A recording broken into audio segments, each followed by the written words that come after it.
a lot of people are excluded from being part of the research process.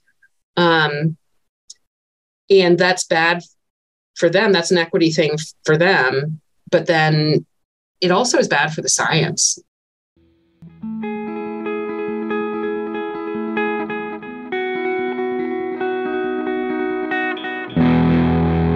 You just heard Jordan Wagge from Avila University in Kansas City, Missouri. My podcast partner, Garth Neufeld, interviewed Jordan for episode number 154 of Psych Sessions, Conversations about Teaching and Stuff. Stay tuned for so much more.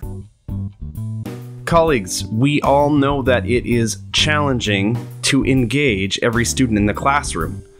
Macmillan Learning knows that student engagement is one of the biggest challenges we face, and that's why they created Achieve for Psychology.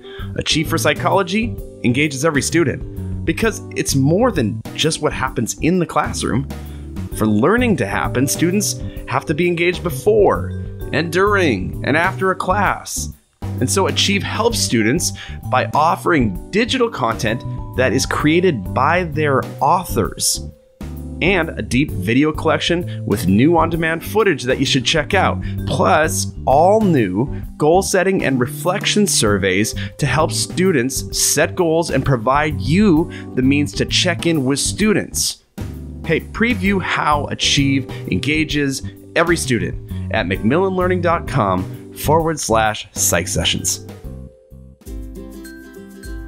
You can make an impact with PsychLearn. PsychLearn from the American Psychological Association is a complete, all-digital instructional resource for psychology courses. PsychLearn's coverage of research methods and statistics drives deeper engagement than traditional printed textbooks, immersing students in multidimensional learning experiences with engaging content for practice and formative assessment. Structured around applied cognitive science, PsychLearn helps students gain confidence in their understanding of foundational concepts and build toward critical learning outcomes. Learn more about PsychLearn's course material for research methods and statistics for the behavioral sciences when you visit pl.apa.org/sessions. That's PL for PsychLearn, pl.apa.org/sessions. The Psych Sessions podcast is sponsored by STP. That is the Society for the Teaching of Psychology. That's APA Division 2. You can find them at teachpsych.org. The views or product endorsements expressed do not represent the views, support, or endorsements of STP. Psych Sessions is so grateful to have STP as a long-term supporter. Dr. Jordan Wagge, welcome to the Psych Sessions podcast, and please put up with the fans in my background right now because we have smoke in Seattle. So. Oh, I know. I'm so sorry. Yeah, it's crazy. It's actually been, it's not crazy. It's happened a lot in the last few years. But if that is distracting, I think I moved the fans far enough away. We'll see. Yeah. I don't hear a thing. Is it a noise thing or is it a visual thing? It's a noise thing. You know what I ended up doing? The whoever's were kind enough to send out videos to us to say, hey, if you want to make your own air filtration systems at home, take box fans, which I had, and then take your furnace filters, which I had, and you just tie them up to the furnace filter, and then we're fine. We've got clean air in the Neufeld house today, and but it might be at the expense of sound quality. So. I think it sounds great. Well, I mean, I've been on Zoom for like 3 years now, so you could stop talking for a couple seconds. I'll enable the transcripts. It's fine. Exactly. Yes. Well, hey, welcome. And I'm so glad that we get to talk together. You and I first chatted about maybe doing this at when we were both at WPA this last year, and you gave a talk there. What was that talk?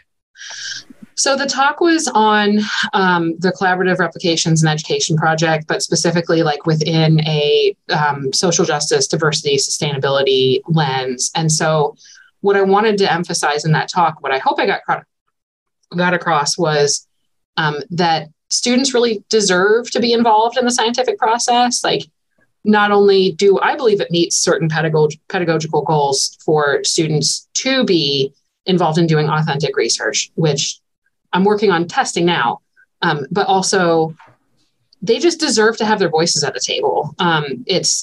It's important for them. I think it's also important for the science and contributes to that social justice, diversity, and sustainability in the field. Yeah. Well, it was a great talk. I think we recorded it, right? Did we record it? Yes. I think we put it out on Psych Sessions, in fact. So yes. Yeah. So go listen, folks. Yeah. Go listen to this talk. It was great. You will not get the visuals. And your slideshow, I liked your slideshow a lot. Thank you. Yeah. I worked really hard on that. Yeah. I bet you did. What's your strategy with slideshow preparation? So I used Canva for this slideshow. I knew I wanted it to be like kind of fun and, have a couple like little jokes in there. So I try to make just, a couple visuals, make fonts really big, use some, big main points to not only help get my point across, but also like, when I'm giving a talk and I like get really interested in something, like I can get like this, just the slightest bit nervous and I like freeze and I'm like, I have no idea what the first half of that sentence was. So honestly, a lot of the stuff I put in my slides is stuff that helps me remember big points that I want to hit. And then sometimes also I will like I'll think of something that's connected and I'll jump ahead of myself without stopping to like explain the earlier stuff. And so I try to use it as a communication tool and to liven things up a little bit, but also to like help shepherd me in the right direction when I'm talking. Yeah, folks take notes because I think that is a wonderful way to use those slides. It was really nice. It was, and I like your attention to not putting too much information on the slides, and it really complimented what you said. It was obviously a memory cue for you, and it just really complicated. No, that's not the word. Complimented. Yeah. Complimented what you were doing very nicely. Thank you. Yeah. So that's the first time I heard you give a talk. It was great. Thanks. Okay. I should also say I'm not like currently sick. I'm getting over something and it's not COVID, but okay, that's fine. If it is people COVID. Are like, gosh, he sounds nasally right now. That's what's going on. Yeah. I sound nasally all the time. I've got like a Tom Petty thing happening. Yeah. That's great. Okay. So, so I saw you give that talk. Y'all can check it out. I do want to talk about, we should probably tell people where you teach and stuff. You're at Avila University and this is that right? You said it right. What do people say? Avila. I've heard it all. People have called it Avail. That's an thing, I think. Avila is probably the most common one. Do you know our STP friend, Brittany Avila? I haven't met her, but every time I see her name, I'm like, man, if we ever have a job open, I'm sending it to her. Yeah, right. She's great. Yeah. I think we did an episode with her on this. It was fantastic. Yeah. And I think her name has given me practice. Now it could be that I'm pronouncing her name wrong. I should probably ask her that. But yeah, Avila University. Yeah. And what would be really weird is if she worked at Waggy University. That would be like probably the best thing. Yeah, that would be pretty good. So Kansas City, Missouri. Can you tell us a little bit about your institution? What's it like? Yeah, it's wonderful. It is a smallish liberal arts college, but not like a elite sort of institution. It is. We have, I think, around 1,000 full-time undergrads, and then we also have a master's. We have several master's programs at the university, but we have in psychology a master's of counseling, and then a master's of science in psychology. And the counseling degree has about 120 students, I think, and the master's of science has about 30. A lot of the students in both master's programs do research concentrations with us, so they'll work in one of our labs. They'll do theses with us. We try to give them good predoctoral training if they're headed that direction, which we'll do for the undergrads as well. It is a university that is founded by the Sisters of St. Joseph of Carondelet, which is like, this is all like I was like raised Jew-ish, like the ish is capitalized. And so I am, like a very secular person, which is, it fits the vibe of this school. It's affiliation is with the Sisters of St. Joseph, and which are really, if you look into them, they're like very into social justice. They marched in Selma. They're like, all about right relationships with each other, with the earth, with, they're super cool. Their whole thing is like upholding the worth and dignity of all people. And it's really part of the spirit here. You know what? On the website, by the way, thanks to the Catholics for all that good education that they brought us, So, yeah. But I noticed on the website that, and is a tagline that just caught me, because I'm always looking at taglines, like how are people marketing themselves? How are institutions, organizations marketing themselves? And it's Avila University, be inspired. And I don't know if that fits or if that was just somebody thought that'd be cool to put up there. But it was, is that a mission for your institution or not? I don't think so. Okay. It's not in our mission statement. I know. And I'm good friends with Kelly Braitman, and like her signature in her email is always like, she's nearby. It's like the Critical Thinking College, William Jewell. And I'm like, when I call her, I'm like, I need a critical thinker. And she's like, I need to be inspired. Get the bat phone. It's like a big C we put up in the sky. Our last president who just retired, he was here, I think, for like 16 years. And he had this was right before I came. So like a few years before I came, but he had this thing for I words. So don't ruin this for me. I thought it actually might be meaningful. Okay, let's go. I mean, sure. So you can cut that part out. So there's like these stone statues in the front of the building with like the water fountains where like I take my kids and they splash around all summer. And it's like, I'm not going to remember the I words. And it's, one of them might be inspired, integrative, inclusive. Yeah. And so that's our big like faculty assembly. When we're all together, we try to think of new I words that that describe the experiences we're having. That could be a fun drinking game. That could, yeah, sure. One of us once was like, important. Yeah. Okay. Well, that's fine. It sounds like you teach at a lovely institution. It's so nice. I love it. Yeah. That needs to clarify its message about marketing and who it is. And, but maybe it does inspire some students, hopefully, towards greatness, right? I think our students leave inspired. I don't know. Who knows? We don't measure that. No. But it's, God. I love how much of a scientist you are, by the way. I just like it. I like it. It's not intuitive to me to think about the world and my institution and my students even in terms of metrics first, but I kind of wish I did. And I'm always striving to do that. But then I run across people like you and I see your whiteboard. I don't know what any of that means, but I don't know what any of that means. Okay, good. Well, I don't know. It's just, there's some folks who are they're always thinking about, how do we measure this? How do we improve upon this? What can this tell us? And I should stop. I think that's right? I'm not interested in measuring whether our students are inspired. I feel like that's part of teaching stats and methods too, is like, you're always, to model to other students. I mean, you make a claim and you're like, but I don't know. I mean, nobody's ever measured that. So that could just be my intuition. Doesn't mean it's wrong. Doesn't mean that I can't want my students to be inspired. Yeah. And intuition, by the way, another I word. Yes, I think that might be on the concrete blocks. I'm going to send you a picture of these concrete blocks. All right. Well, you do teach a lot of stats and methods, right? Mm-hmm. Is that like the thing you teach most? It is now, yeah. When I first came here, I taught a lot of cognitive psychology and introduction psychology, and I really thought intro psych was going to be like my jam. Like 2009 Jordan, when I started here, was like always going to like the Duke Psych 1 conference, and and that like intro psych was going to be my thing. But we had a lot of needs for stats and methods. So I don't know how into this you want me to get. Yeah, no, please, let's go. Okay, I can talk for a while.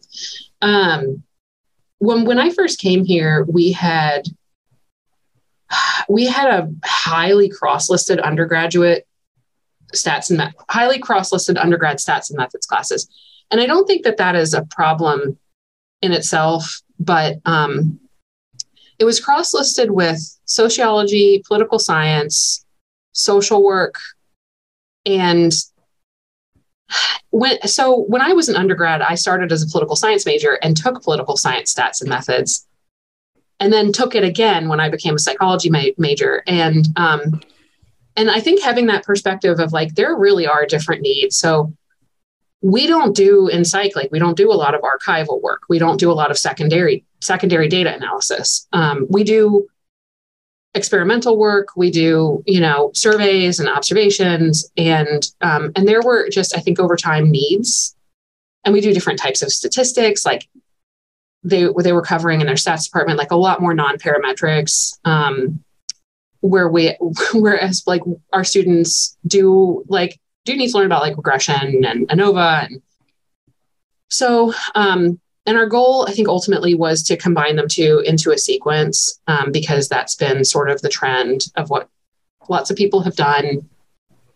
So we brought those classes to our major. We had the enrollment to bring them to our major. We brought them to our major. We worked on integrating them over time. So when I first came here, neither one was a prereq for the other, which was also very flexible and very difficult. And so then we ended up developing like a year-long stats and method sequence 1 and 2. And I was sort of more resistant to teaching it at first because I'm the only one for a long time who would teach it. And I think other folks probably would have, but I was like the reasonable fit for it as the experimental psychologist. And now it's just, that's my identity. Like that is what I do scholarship in. That's what I think is super important. And then at the grad level too, we've redesigned our grad level sequence, our master's level sequence. And we have 3 stats and methods combined courses that they take. And then potentially also do a thesis. So these are not for undergraduate or the graduate sequences. These are not stats then methods. It's a combined stats methods sequence. Yeah. Okay. Always stats. The stats are always in service of the research questions. Yeah. Yeah. Interesting.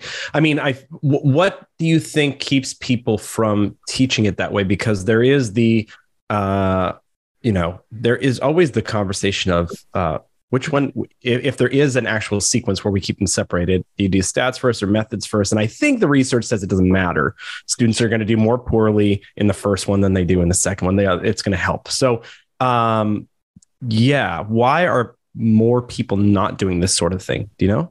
I have a lot of theories. I mean, again, none of them tested, but, and I'm sure there's some stuff in the literature. Some of it may be training. So I know I've talked to people who feel like way more comfortable teaching one or the other. Some of it may be, that's sort of the way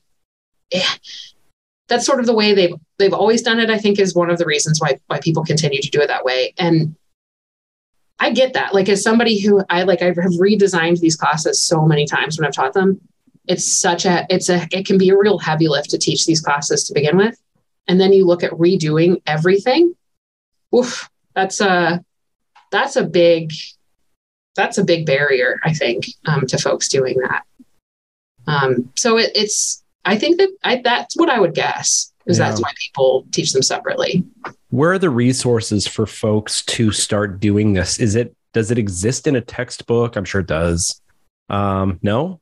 Yes, no, you don't love it? I've gone back and forth on this so many times. There are textbooks that are research methods and statistics texts. Like there's a Jackson text that's research methods and statistics. And I've used it before, but there are a lot of hand calculations in there, and I don't do hand calculations. Mm-hmm. There's Wilson and Joy research methods and stats book that I have used. And I've used that when we were using SPSS. That's what I've used. It's a short book, which is nice because then you can stretch it out over 2 semesters and add a lot of like primary readings. So just short articles, like I'll use PsyChi articles a lot that I can show them, like, we'll just read them together and we'll talk about the things we're reading at the same time. Right on. Yeah. But I've never been, once we stopped using SPSS, now I use the Schweigert handbook and the Jamovi for social scientists, I think. And we spread those out over 2 semesters too. They're both pretty short. I found a lot of syllabi on Project Syllabus on STP's Facebook page. And other places online, just looking to see what other people do, how they spread it out, and spent, quite a bit of time just like looking to see and talking to other people who I knew taught it that way. Do you now teach like a use a textbook, or are you doing an OER thing, or have you just created your own materials, or what are you doing now? I use, and the undergrad is kind of weird the way we sequence them, because I do both undergrad and grad. So the grad, like the very first class is it's more like research methods and statistical literacy. So we'll talk about descriptive and inferential statistics the whole time, but in context of whatever design we're talking about. So every lecture I give, I'll have like screenshots of articles, like where they summarize those stats. And I'll be like, this is a regression in the wild. And then this is like a mediator in the wild. And I'll just run through example after example. So when they graduate or whatever, they pick up a journal article and they see, mediation analysis. They're not like, oh, what's that? Is it a bear? No, it's a mediation analysis. Right. Which looks a lot like a bear, which is uncanny. So, and then for some of our students, like for some of our counseling students, that's the only one they'll take because of the state licensure requirement. So I really want them to leave like knowing that stuff well. I use the OER, the Jangiani et al. Out of the KPU book that's like, it's open to everybody. You can get like a $10 or $20 version of this and get it printed and sent to you. But it's like, it's all OER, it's all free. And then I give them whatever readings. The other classes that I teach, I tend to use, we've gone back and forth with all different textbooks we use. Mostly primary readings in those. Like I will use a lot of, because we're talking about design and stats now. And so I'll have them doing I'll work through a Jamovi book, but then I'll give them many times like an article that has open data with it, and we'll reproduce the data analysis. We'll talk about the design, and then they'll have to have another article that they reproduce the analysis in like a guided kind of a way. Okay. Yeah. And then at the undergrad, I mean, I do tend to use like textbooks and like short primary readings, but I'm working on developing something that's like, I feel like this is a very like mid-career move where you're like, I'm not happy with any of my stuff. Yeah. And I want to just make my own, not to make any money, because who does? But to help your students. Right. Because it's like, I know who my students are. I know what they come in with. I know my strengths and what I want them to get. And it's like, no resource exists that has all those things. Right. Yeah. Yeah. Yeah. So you're not the first person I've talked to or communicated with this week who has this same idea in mind, which is I need to do it for my institution. I need to do it for my students in particular. And I think maybe we don't know that till mid-career. I think you and we started about the same time. And so at the beginning, you're just trying, I feel like it was just, I don't think drowning is quite the right metaphor, but it's something like that where you're, or maybe it's just trying to get it right. And then you realize there is not a right. There is just improving. That's all. There are choices. Yeah, sure. Exactly. So, I like that mid-career move. So it's interesting. What do students in your graduate stats methods sequence, how much do they remember from their undergraduates? Like, how prepared are they for coming in and learning this next level? Yeah. It's such a range. It's so wild. And it's kind of the same at the undergrad level too. Some of them come in, I have students who have never had a stats or methods class. We have students in the counseling program who come in with degrees from other fields. They're supposed to have like, either have to have a certain range of undergrad classes, like intro, I think abnormal, cog, things, developmental, things like that.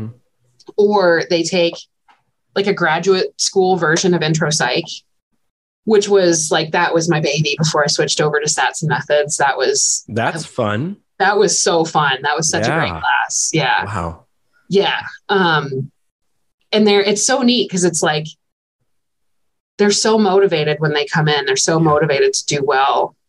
And I had only ever taught intro psych to undergrad students before. And it's like, who also, are motivated to do well in many cases, but it's just they like are really hungry to like learn this stuff. So some of them come into the class and they've never heard of, a lot of the things that we talk about. They have no background. And then we have some students who have presented at conferences and who I've had students before who have published, and they're all in the same class. Wow. And some of them,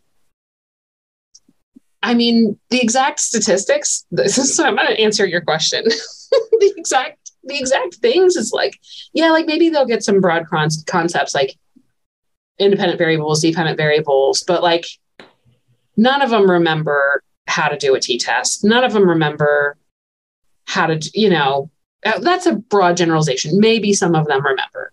I haven't. I haven't tested it. You haven't tested it yet. Not yet. Every time I say this now, I'm going to be like, oh. Well, it's an insight into how you see the world. I love it. I love it. Yeah. Thank you. Yeah. It makes you a good researcher. Now I want to. I'm like, I can give them a pre-test. I'm like looking at the book on my shelf that I could probably give them questions out of. I just wonder what this means for your kiddos. That they have a mom who's looking at their behavior and saying, we could test that. We could. I'm not saying. We do. I test things all the time with them. I mean, it was a motivating factor to decide to have children, right? Like. This audio format doesn't quite capture what's going on this screen here. So yeah, this is fun. Okay. You've done that to me a lot, Garth. I know. I'm sorry. Yeah. So, okay. So this is interesting. And did you say the counseling students in the graduate program and the science and psychology students are they taking the same sequence then? Yep. Okay.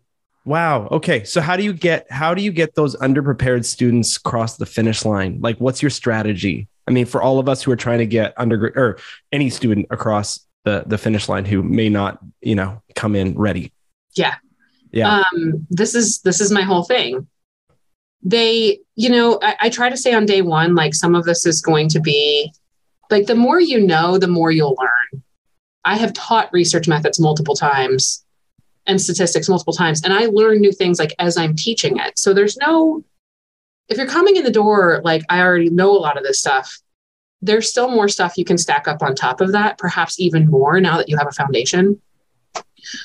I try to immediately get their buy-in and earn their trust, and just be very like day one, talk through, it's okay if you don't know everything. Nobody knows everything. My professional identity now, like this, it's so funny because I've just recently realized this, is how to we as instructors help people be less intimidated by research. And I don't just mean students. I mean everybody.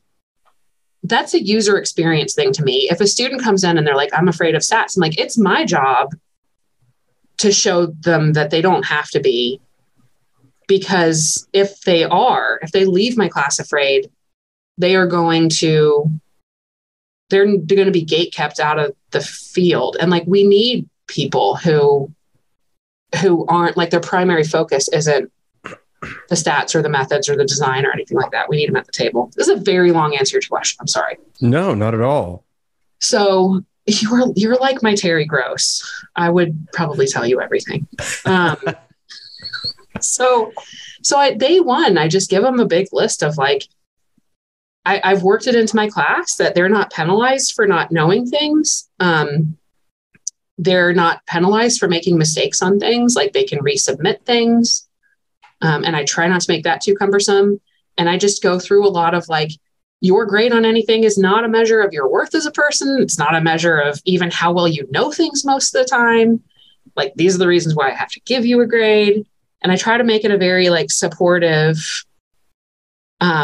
environment for like people asking questions and so. Okay, can I tangent just like a little bit on this? You can do whatever. It's your hour. We can do whatever you want. I was told I'd have 75 minutes. Okay, 75 minutes it is. So, it's like the opposite of a clinical hour, right? Where they go 45 minutes. So yes. Okay. For like, Jordan, we go 75. Yeah. Yeah, tangent. Well, okay, so there's this podcast that I really love titled You're Wrong About. And I think also recorded somewhere on the West Coast. And they just, the theme of this podcast is like correcting like previously, like what we think in history might not actually be how these things happened. And so they have these book clubs, like the author, the host of the podcast got really interested in like sort of correcting the record on like women who had been previously maligned. Like, she's got all these episodes on Tonya Harding and Tonya Harding's story. So I had just finished before the semester started listening to a 4-part series on Jessica Simpson, the pop star from the 1990s. Yeah. Yes. Very familiar, of course. Yes. We are of the same. Yeah. Yes. Yeah. I was born in 1980. Yeah. Me too. Hey. January? August. Okay. Yeah. All right. You're older than me. I am. Yeah. Yeah. At least Jimmy Carter was still president when we were born. I'm Canadian. I'm still Canadian.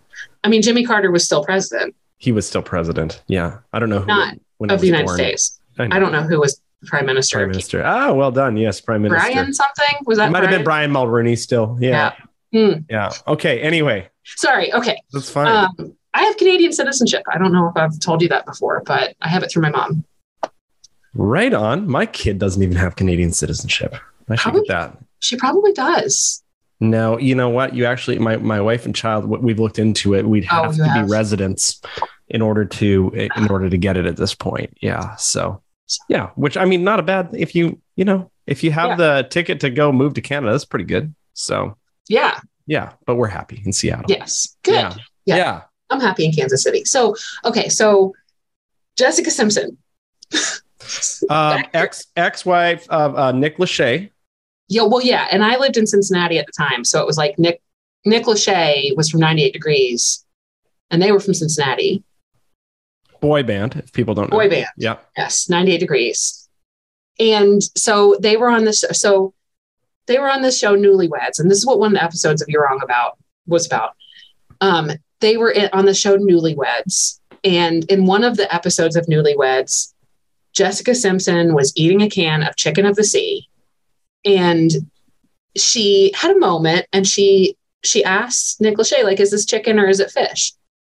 And she was just dragged. Do you remember this? No. Is it chicken or is it? It was like late night show host. Everybody was like making fun of Jessica Simpson for is it chicken? Is it fish? Because chicken of the sea is tuna. Right. Right. But it says chicken in the actual title. Okay. So so they jumped all over her.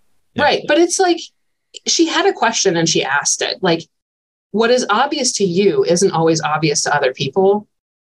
I mean, it says chicken of the sea on the can. Sure. Like, you don't know.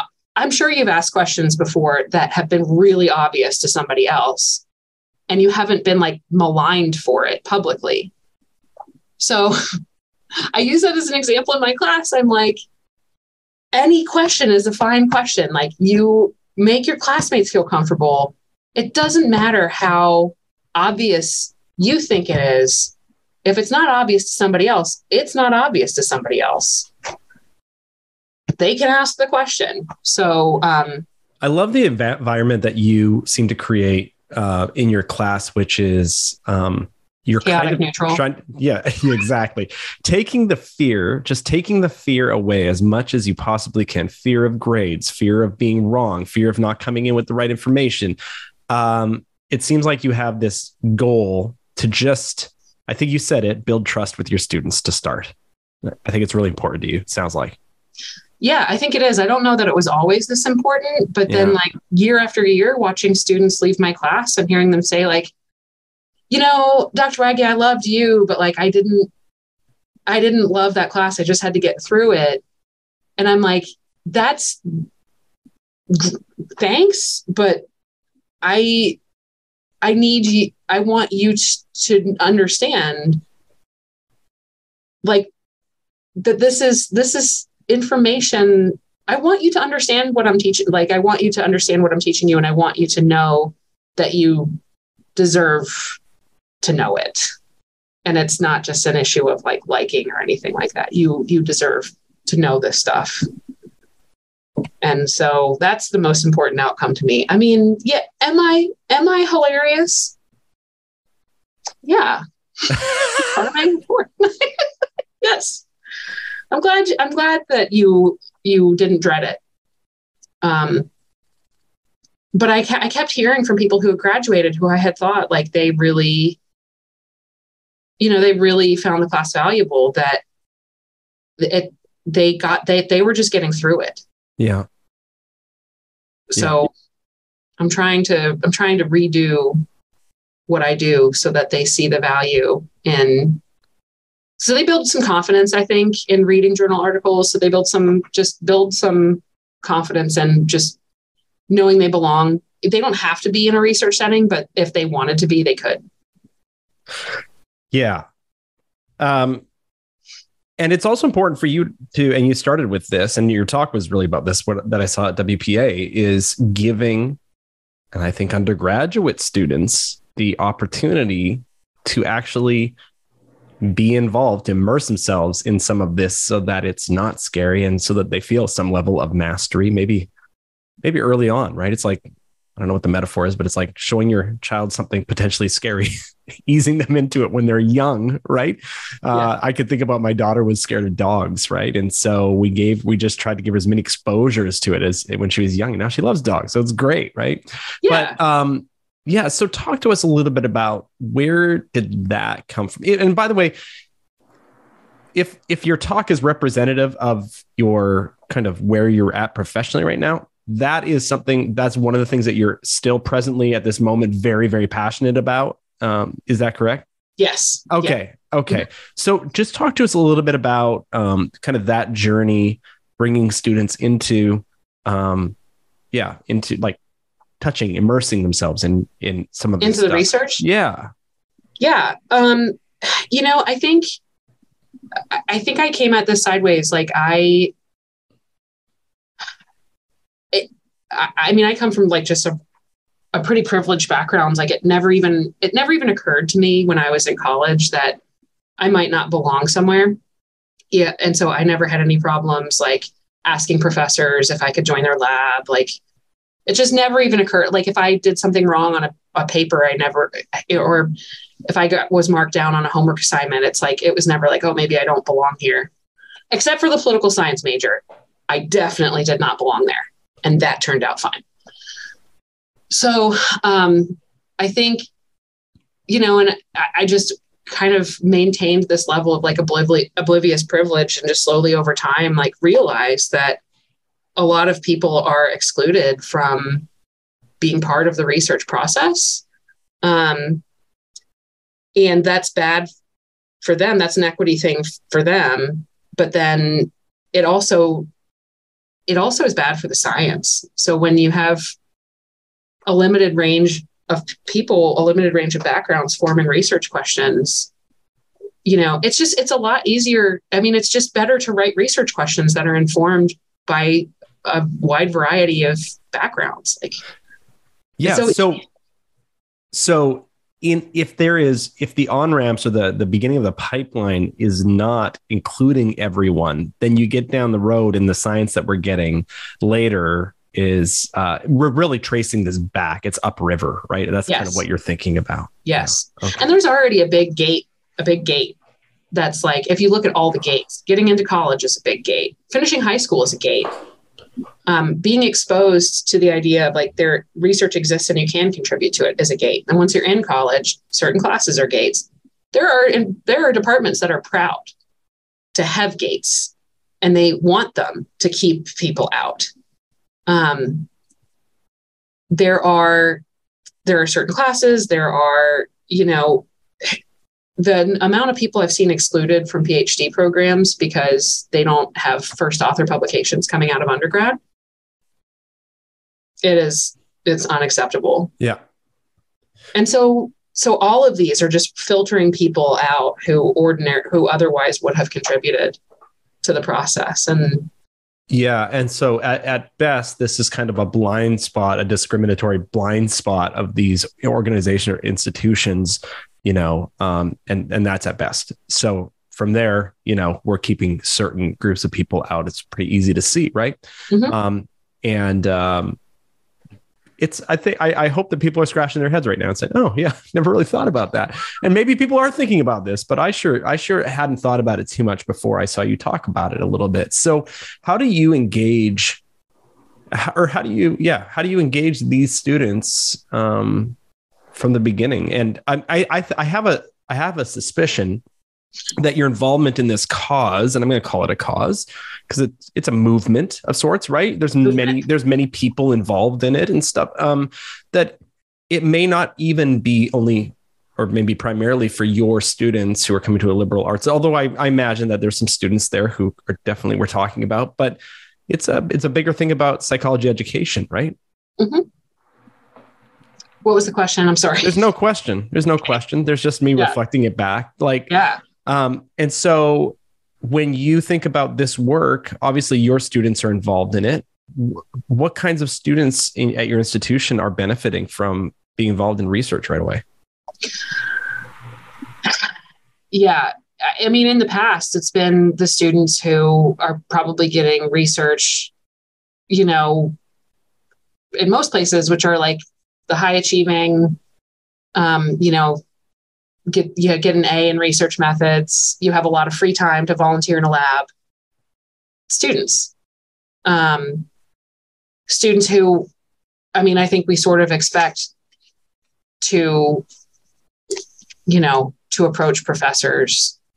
Students who approach professors and ask, can I do research with you? Which it probably is just a limited group of students. And so one of the reasons why I, feel really strongly about the Replications Project is you can incorporate it into a class of 200 level students. And then every single person in the curriculum, whether they realize it or not, or they care or not, they at least they are doing science. They are contributing, they're collecting data. It's going to go somewhere.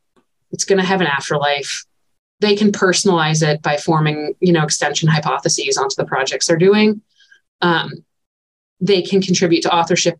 I think that's one way you involve people is you make it part of the curriculum and you set it up so that they don't, if they're people who have families and full-time jobs and they're athletes, like they don't have to set aside an extra 20 hours a week to work in your lab.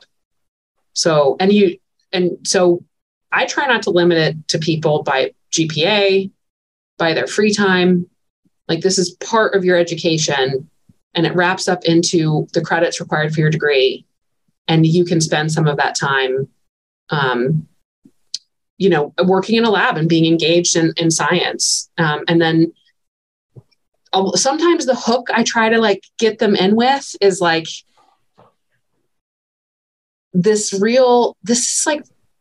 intuition is that this is really energizing to the generation of students I have, is I will say things like, you deserve to be there. This is it. If you don't want to, that's fine. I'm not a full-time researcher. I'm a teacher. That's my craft, right? I have research questions. I answer them, whatever. If you don't want to be there, that's fine, but you deserve to be there, and everybody deserves to be there. And so we have in our department, we've set it up so that anybody who does want to do research with us can. And they fill out a lab application, and we get them into a lab to try to match their interests and, the time they're free. And then they work with people who are doing research.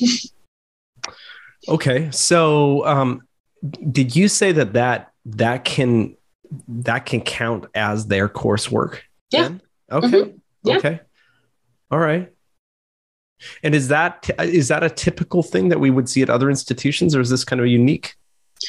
Yeah, I don't think so. I think there was just recently a Facebook STP group Facebook thread on like, how do you do work with students? And it's all over the place. Like a lot of places, they supervise only volunteer students, or they may have like small capstones every once in a while where the students do research, but it's not necessarily like authentic research. It's kind of like the undergraduate research projects, typical type of thesis that like might go to a conference, but probably won't get published. Like maybe 1% of them get published or something like that. So it's definite range. And then, I think at other institutions, like doctoral granting institutions, the undergrads who want to work in labs, maybe they can do it. Maybe they can sign up for credit. Maybe they volunteer. The places where I've been, they've volunteered generally to like be in a lab outside of their coursework. They might sign up for like independent readings or something like that. And then they are often under the supervision of not their mentor or the person's lab they're in, like they're under the supervision of grad students. So when I was in grad school, like most of the lab volunteers worked for grad students, and many times they didn't get like the experiences that the PI would get, or like the advanced students in the lab would get. So like enter data or code videos for different things. So, which is, it's good training to like do those things, probably like just type in a bunch of data and then you'll have experiences typing in a bunch of data. But we try to have them more as like the colleague model. So we all talk and all contribute, and we kind of bring what we can to the research process instead of just having them like do work for us. Yeah. Well, it sounds like somebody who cares about students, thinks about students, and not like primarily, and not the research primarily. Like if you make the research the center of it, it might make sense to have the principal investigator having this role and the graduate students having this role. And then we have the undergraduates entering data or whatever. And that might be an efficient system, but it definitely does not, it definitely puts people into one sort of experience, right? And it sounds like you give folks a lot of other experiences. Question I have for you is, what about students who decide not to take advantage of that? What are they doing are they doing alternative coursework, or how does that work? So, all of the students all of our majors take stats and methods. So if I teach stats and methods, they're all going to do a CRAPE project. They're all going to contribute to a CRAPE project as part of that. So at some point they will do that, but then students who are in my lab, like also will be involved with other replication projects. So they might get more experience there, or like some of the pedagogical questions we have. Right now we're working on an evaluation of the CRAPE, and that's a big study we have going on that got the NSF funding. And like in year one, we're actually going to like randomly assign instructors to like do the CRAPE or not do the CRAPE and evaluate. Okay. So help us with the acronym again, because I can't remember it. Yeah. So, and it's very important that it rhymes with grape. Yeah. I don't mind that much. Collaborative Replications and Education Project. Okay. And where did this start? This is actually wrong in the recorded talk, because John Gray introduced me. This started with John Gray and Hans Eiserman and Mark Brandt John was really interested and John and I had met a couple years before that.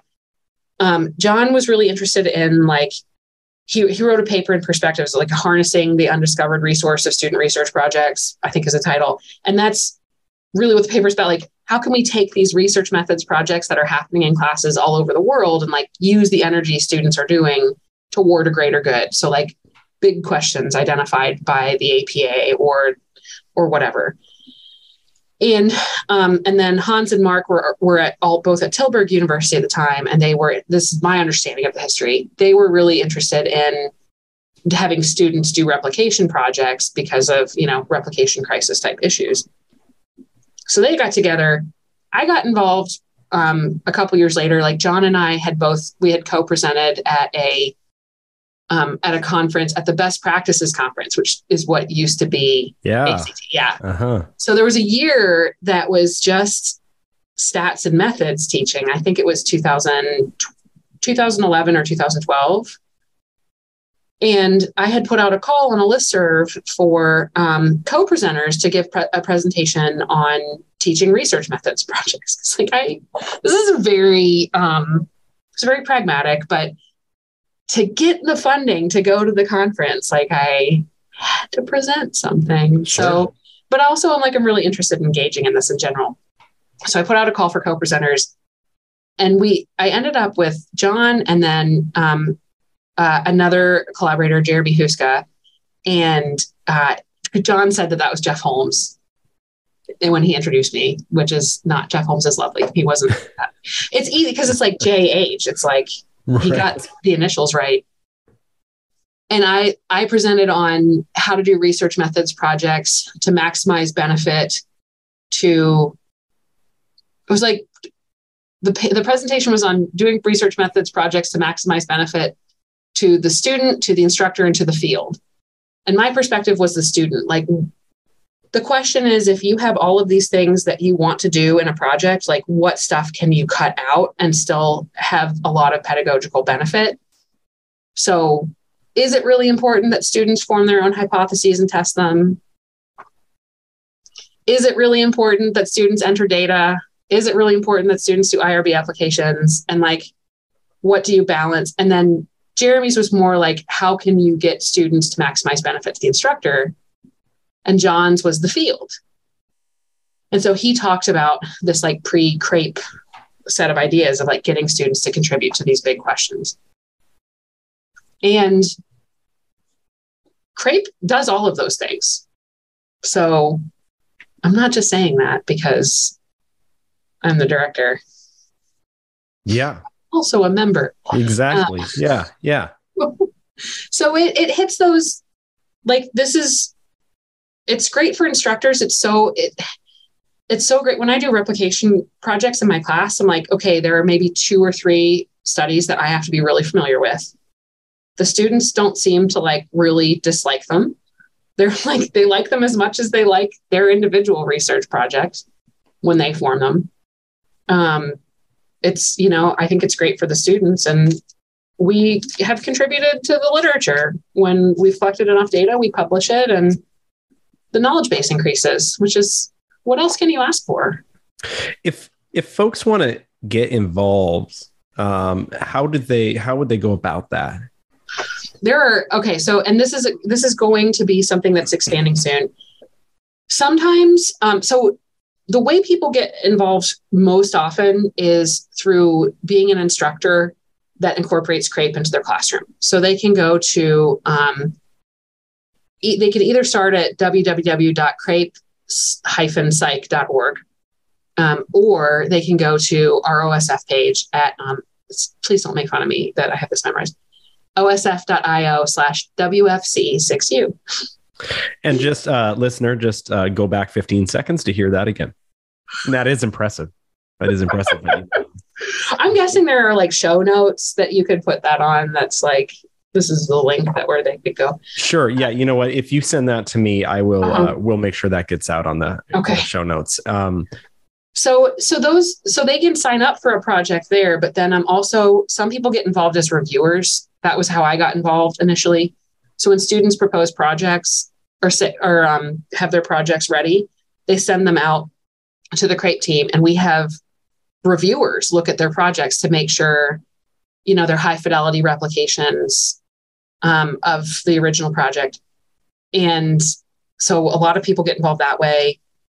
I have other undergrads that get involved as CRAPE assistants, where they are like doing sort of peer mentoring type stuff with other folks. A lot of times we'll announce things on the Twitter, and the Twitter is at CRAPE Psych. So CREP Psych. Ooh, actually, that might be at CRAPE-Psych. I will send you the Twitter handle too. Sure. I created both accounts, but I only use one. Yep. Whatever you send will get posted for folks. Yeah. Okay. And if folks want to hear John Gray talk about this, that was episode 25 in 2018. We talked, and probably early 2018 we talked about this. But you're going back to best practices conferences. I mean, you started talking about this 2000 what? 12. Well, CRAPE started in like 2012, 2013. I became involved, I think, in like 14 or so. Mm-hmm. I may be getting some of these years wrong. And then John was the executive director until I think 2018 or 2019, which is when he handed it off to me with this nice little bow. He's like, I've built this thing. That's nice. I won't ruin it. Yeah. So it's taken a long time to get momentum going. We just got grant funding. But yeah, it's been really rewarding to see, like, I found this little corner of the world that I could like sort of like chisel away at and try to make a little better. And that was like a really good strategy, because I feel like I've been able to move this little corner of the world just a hair, but enough to feel like really validated that like we've done some good things. What are your next steps? Like, what are the things that you look at in the organization and you're like, oh, that has to happen next for this thing to. Yeah, that's a really, you're the psychology Terry Gross. I'm flattered. I'm flattered. Come on. So because I have my own things going on, and I always know that there are the next, like, you can see where this goes. You can see the good it's going to do. And yet there's these barriers that need to be, like, you have to take these steps. So what are they? For CRAPE, a lot of it was grant funding, and that's been really big. We're all volunteer. This is everything that's happened I don't think anybody's even ever gotten course releases to work on CRAPE before. So the grant is tackling the big things that have to happen next, at least within the US. So it funds a lot of our processes. It gets us things like Zoom licenses. We have an employee now. We have a 20-hour-a-week employee. She's going to be giving a workshop with me at MPA. So if you're at Midwestern Psych Association in the spring, we'll be there giving a workshop. It funds like being able to pay people for their work. It'll fund a submission system, so it's professional, modernize it a little bit. It's also going to fund a cohort. So groups of students will be able to start projects around the same time, have bi-weekly meetings with other people around the world doing the same project.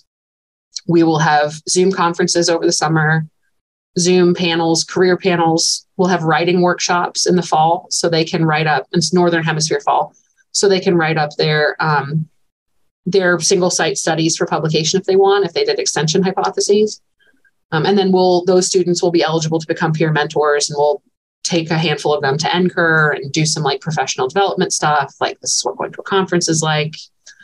The submission system is another big thing. And then this is a 3-year NSF IUSE Improving Undergrad STEM Education grant.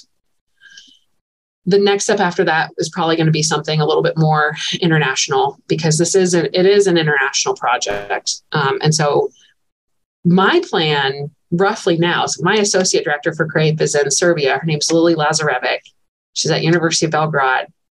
And when this grant is over, I'd really like to go like meet up with her and try to figure out how we can get some funding to like really make this a international project. So students who are all over can benefit from the same things that the students who have been doing this for a while have been able to benefit from.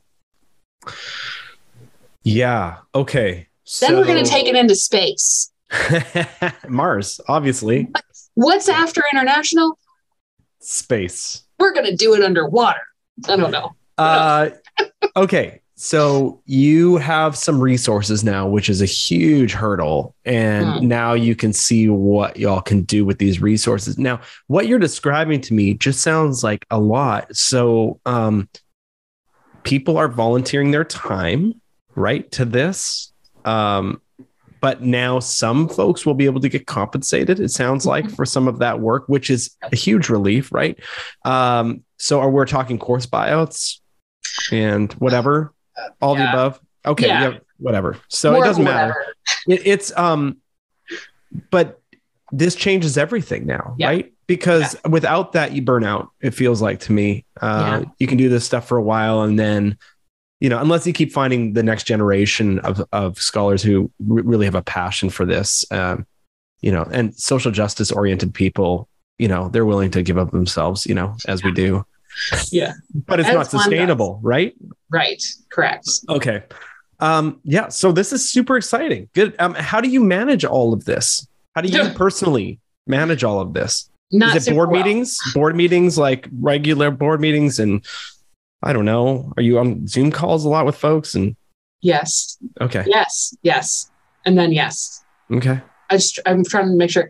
Yeah. And this week, so honestly, having this 20-hour-a-week employee has been really helpful. She's really organized. She's one of my grad students already. So her name's Holly France. She's just been really good at like setting up meetings and writing agendas, and I just have to show up. Right now it's very hectic. Like this entire week, I think I was trying to schedule this Zoom call was like challenging on my end. So it is a lot of meetings, but I really have this eye on sustainability of like what can happen in the long run, and what can, if I have to hand this to somebody who isn't compensated after me, what can they reasonably do, and what can already be in place that makes this, and you know, we still would have limped along without money. Yeah. It just wouldn't, you know, these additional things we're doing wouldn't be happening. We probably wouldn't be doing any evaluation research of the CRAPE, because that's been huge. That's one of the things the grant is funding, and we probably wouldn't be doing that. What was the question? Well, I think I'm just curious as an executive director, kind of how much time you're passionate about your students, about your teaching load there at Avila. You have a family, you are in mid-career, so there are professional things to consider about career and momentum and those kinds of things, which I'm sure this helps with. But how do you find the time to do this kind of passion project? And that's and then how do you balance that? And one of the things I hear you say is, I actually heard it earlier when you were talking about in your courses, like, what can we leave behind? What's non-essential? What kinds of, you know, questions do we not have to ask? Or what do students not necessarily need? And it sounds like you're asking some of the same questions about this role, is like, what are the essential parts? And to me, when I hear that, I think that the end of that sentence is, what are the essential parts of this role that will sustain over time? Not for me, but for someone else. Yes. Yeah. I think, you know, we all have our strengths and our weaknesses. And I think one of my strengths is probably adaptability, but also creativity, in the sense that, like, I think I'm good at identifying places where multiple needs can be met by one thing. And so when I look at the needs that are being met for me personally by CRAPE, it's like, okay, I get time with my colleagues. So maybe tops like 3 or 4 hours a week of meetings. but that's time that I get to spend like talking to people and getting to know people and working with them. And so it's fulfilling to me. It is my scholarship. So any scholarship requirements I had, or any desire I have to publish is like, there we go. Like I stay engaged in literature through CRAPE. It's incorporated in my teaching, and which I'm already doing anyway. So I can just shuffle it around a bit. Yeah. And I'm kind of unapologetic about that. Like if I read a paper a few years ago about how like student practice with writing will help them become better writers, even if it's not like graded, or that even if they don't have feedback. And I'm like, great. I tell my students that. I'm like, I'm not going to give you feedback on everything. If you want feedback on everything, you can come and you can talk to me. But like just practicing it is going to be good for you, good for, what you're doing. And so that's the kind of stuff that I'm just not apologetic about. I'm like, if something okay. Have you ever watched Good Eats? No. It's like this show. It's on the Food Network. It's Alton Brown. And he's like really nerdy about science of food in the kitchen. So he has all like models of protein molecules and stuff. And one of the things that he gets really annoyed with are single-use tools. He's like, if you have something in your kitchen that only has one use, that's not going to be that helpful. And so that's how I think about teaching, of like, is there something in my career that's only doing one thing? Yeah. And if I can like get rid of that thing and or leverage that thing. Yes. Yeah. Yeah. Yes. Yeah. It's the art of double dipping. Right? Yes. How can this thing serve? And in fact, it could be like, how can it serve students, instructor, and discipline at the same time? If we're going back to your talk. Yes. Right? Yeah. Exactly. Yeah. I love that. I love things that meet multiple needs. I love things that like blur those lines. And I would guess that like doing the podcast is great for you professionally, gets you a lot of like recognition. Your school probably supports it because they're like, Garth is out there getting to know all these people, and that's really cool, and he's really visible. And then, but you also get to spend time. I mean, it seems like you enjoy spending time with people too. Yeah. Like sort of getting to know them. And yeah, it's unbelievable. It's a little different for me. It's my love of music and audio, and just kind of that side of things. It's almost like a personal interest, and then coming together with professional. And then I'm not fully extroverted, but I'm pretty extroverted. So like the fact that I get to meet like folks and just chat and I find people's stories fascinating. So for me, it's interesting. It's not always about the discipline. Sometimes it's about personal fulfillment. And so this does really well on, not only is it in the teaching of psychology, but it checks a lot of boxes from personally. And so then energy is not a problem, right? Because it's really fulfilling, because it doesn't feel like work. And I suspect that when you're in the flow of what you're doing, it doesn't feel like work, right? Yeah, not at all. I mean, and I've kind of made it that way. And I'm over time, like I've gotten better at just not taking on things that aren't going to, and there are always things that are like, at my institution, I'm on our faculty assembly committee, and that doesn't really fill all my buckets. I was the chair of it last year. It was a chaotic year. And it was really draining, and it didn't really meet a lot of different needs. But it's like, so there are things that are like, okay, yeah, you kind of just have to do them. But I try to make sure that I always love a certain percentage of what I'm doing. Yeah. And if I can keep that number above like 60, 70%, like if I can wake up and I can look at 70% of what I'm doing that day, and I'm like, I'm looking forward to these things. Yeah. Then I feel pretty good about my job and about what I'm doing. And I feel less selfish, sort of not manipulating things, but like trying to set things up to get me there, because when I do that, I bring like my best self to 100% of the things. Yeah. Not like a drained, burned out. I've been drained and burned out before, and it's not good. Yeah. Well, and then at that point, if you're not hitting that threshold, whatever that threshold is that you can live with, if you're not hitting that, some things need to go. And I bet you double dipping or whatever you were talking about in the kitchen, multi-use, whatever. Multi-use tools. Yes, multi-use tools. I bet you that is the answer for many of us who are not meeting that threshold. Is that well, maybe there's probably a lot of solutions, but maybe it's saying no to some things, and maybe it's trying to kind of recreate or think about things in a new way, and how you can.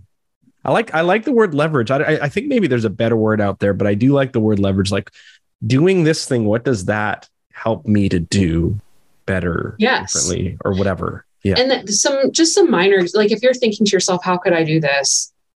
You know, I run a lot of ideas past my friends. Like, I love just brainstorming these types of things. But, you know, one example is whenever I get a request for a peer review for a paper that's readable, like accessible to like a novice audience. I don't mean readable, like they're all readable, but I will ask, like, can I involve students in this? And sometimes the answer is no. And a lot of times they're for teaching journals, and the answer is yes. And so I'll go back to my lab and like, that's what we're doing in lab that day. We're going to read this journal article. And now I'm training them. And I'm also I'm providing the service to the field. They're getting exposed to something that a lot of people don't get exposure to until their PhDs, but maybe not ever. And it just checks so many different boxes. And it's fun. We get to sit around and be nerdy and, you know, talk about published work. And so, you know, it checks off all the boxes. I love it. Yeah. It's great. So, hey, Jordan, before we shut this down today, is there anything else that's going on in your professional life that you would like to just tell us about, promote? Any other message you want to get out to folks that of projects you're involved in, of I don't know, whatever it is. Are you going to be at? Yeah, go ahead. I'm going to be at ACT. I'm doing a pie. Yeah. What's your pie on? So it is on cognitive biases and like reflecting on your own cognitive biases and how they come out in teaching. So because there's a paper that I'm doing it with Jennifer Simons from University of Maryland Global Campus, and Jason Spiegelman, who's in my phone. His name is in my phone as all caps because he's just has all caps energy. He's all caps. Yeah, he is all caps. Mm-hmm. Spieg. So so we hope to get a paper out of this of, you know, these are some of the ways that we have confirmation bias in our teaching, for example. And Jen Simons, she does a lot of stuff with academic integrity.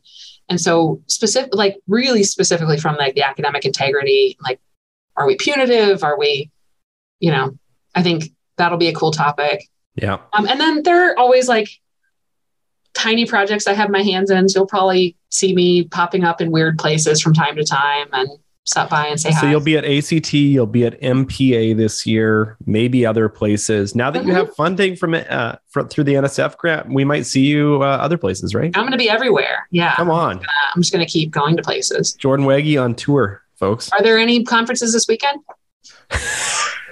Let's find one. Let's go. Let's minute. Hold one. Let's spend that NSF money on first class, last minute flights, shall we?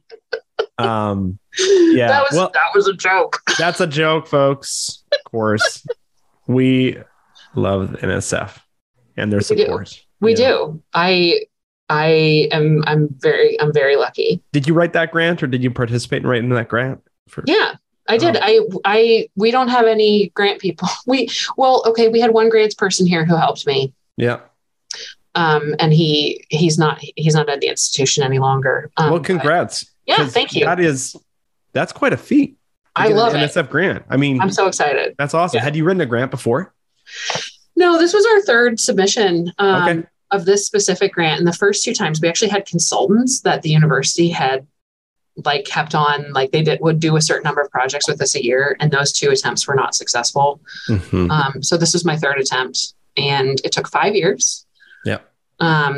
Just kept plugging away. I know a lot more now that I wish I would have known. But also like keep an eye out for workshops, for NSF writing workshops. Like I think the NSF folks are going to be doing a lot of outreach with the different site communities. And once you sort of know what they're looking for and you know what goes into an application, I think one of the things that folks at teaching schools in particular will be excited to find is like a lot of the stuff that's being funded, we're doing already anyway. CRAPE, we were doing already anyway. And so it's possible that you could fund something that you have just been sort of toiling away on for a long time without, being compensated for it.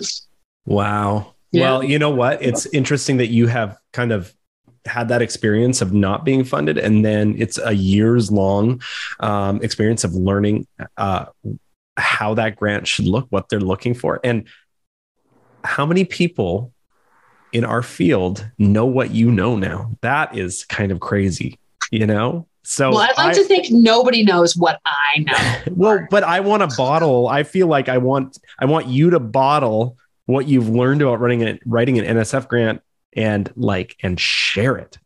Yeah, I think there will be. I think that there will be opportunities to do things like that. There are some things in the pipeline, and there are some really supportive program officers in the NSF that want to be giving workshops and helping people get this funding. They want to fund projects. So all right. Yeah. Well, cool. Yeah. Jordan, I didn't even get into your backstory. We just had too much fun talking about this, but I did see there's lots of Ohio education in there. Yeah. That's home. That's home, right? The Ohio. The Ohio. Yeah. The Miami of Ohio. Right. So is that, are you still connected there? Is that where you visit on, for holidays and stuff or not? I went to Northern Kentucky University for my undergrad, which is it was a stellar, that was my undergrad program. It was a stellar program. I had family in Cincinnati, and I still have a lot of friends there. My parents moved out to Kansas City after my second kid was born. So perfect. I've been out there like once in the past, 6 or so years, and ate a bunch of chili. That's what Ohio's known for. Yeah. Skyline chili. Yeah. I still have heartburn from that visit. Yeah. But no, I don't really make my way. I still talk to some folks at Miami. And that was a great program. Yeah. But I don't get out there. Great. What else is Ohio known for? Brad Pitt from Ohio? No. That's George Clooney. Clooney maybe. Yeah. What? But Pitt's from out there, Midwest somewhere. Are you looking it up? No, I'm not looking it up. I'm making myself a note so I can figure it out later. Hold on. George Clooney was from the Cincinnati area too. So that was he filmed a movie at Miami when I was there. Oh, Missouri. Yeah. That's where he's from. He's from Missouri. Missouri. That's where I'm now. I don't know how that. So yeah. It's a state. It's a state. Yeah. Good music comes out of Ohio, actually. Yeah. Oh, good music out of Cincinnati. Yeah. Yeah. I'm going to trust you on that. Yeah. The National. Have you ever heard of this band? They're from Cincinnati? I think originally they are. Now they'd call New York home, but I think the National. But I've just been wrong, and yeah. That's amazing. Over the Rhine is from Cincinnati. That was the big band. Yeah, that's right. There. Yeah, I just confirmed it. The Nationals from Cincinnati. Yeah. Who knew? Yeah. I mean, I was in Northern Kentucky, so we had the Judds. Yeah, you did. It's a good band. That's a good band. That's a good family. Look at that. There's a lot of talent. Holy cats. Jordan, thank you for chatting with me. I had a lot of fun, and I really love what you're doing. Thank you. I'm so excited that you got funded, and I know what I kind of have some idea of what that means, and I'm excited to see where this ends up. So I appreciate that. I'm just happy I could buy a Zoom license. yeah, isn't it nice to say yes to those things? So nice. Oh man. I will see you. This will get released right away, actually. And thanks. then and then I will see you in about a month. Yeah, I'll see you at ACT. Sounds we'll great. fist bump. All right. Sounds good. Thank you, Garth. I appreciate it. You All right, take care. Take care. Bye-bye. Bye.